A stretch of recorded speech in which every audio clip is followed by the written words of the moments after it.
Bismillahirrahmanirrahim. Assalamualaikum warahmatullahi wabarakatuh. Good morning student. How are you today? How was your day? Hopefully your day is so good, amazing and wonderful. Today we will study thematic with Miss Nelar. Hari ini kita akan belajar tematik mengenai living thing and unliving thing, yaitu benda hidup dan benda tak hidup. Ada yang sudah membaca buku tema 7?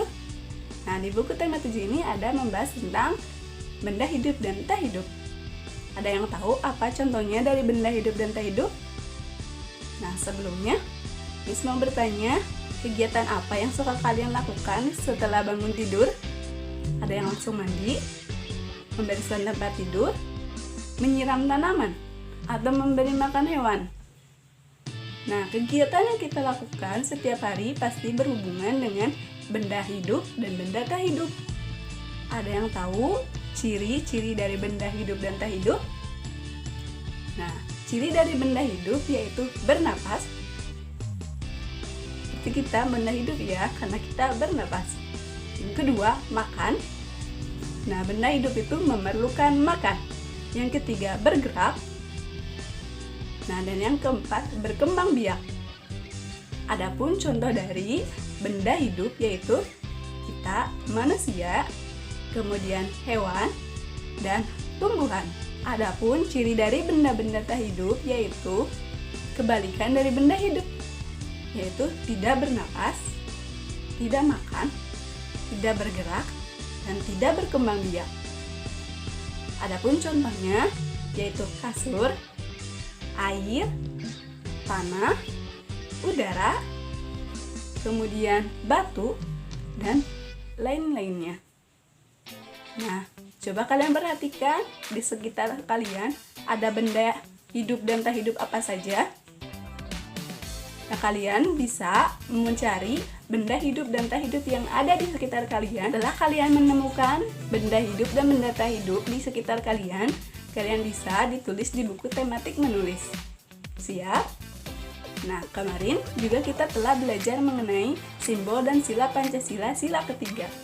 Nah, sekarang kita akan melanjutkan ke sila keempat. Ada yang tahu simbol sila keempat itu apa? Betul, sila keempat simbolnya yaitu kepala banteng. Nah, ada yang tahu banteng itu termasuk benda hidup apa benda tak hidup? Betul, termasuk benda hidup karena banteng itu termasuk hewan. Nah, apakah bunyi dari simbol keempat? Sila keempat bunyinya adalah kerakyatan yang dipimpin oleh hikmat kebijaksanaan dalam permusyawaratan perwakilan. Nah, dari sila keempat ini kita diajarkan supaya selalu bekerja sama dan bermusyawarah, berdiskusi dalam menentukan suatu keputusan. Nah, ketika kita bersama-sama mengerjakan sesuatu yang berat akan menjadi ringan. Seperti sebuah peribahasa, berat sama dipikul, ringan sama dijinjing. Jadi, ketika ada pekerjaan yang berat, sama-sama dikerjakan akan terasa ringan. Nah, seperti itu. Makanya, kita diajarkan untuk selalu bekerja sama. Nah, itulah materi pembelajaran hari ini. Jadi, tugasnya adalah menuliskan benda hidup dan tak hidup yang ada di sekitar kalian. Are you ready? Clues for today. 1. Living thing, benda hidup.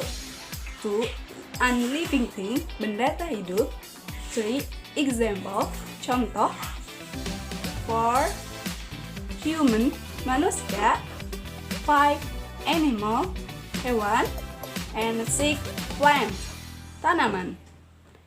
That's all vocabularies for today. Thank you for your attention. See you next time. I hope you can understand about my explanation. Thank you. Wassalamualaikum warahmatullahi wabarakatuh.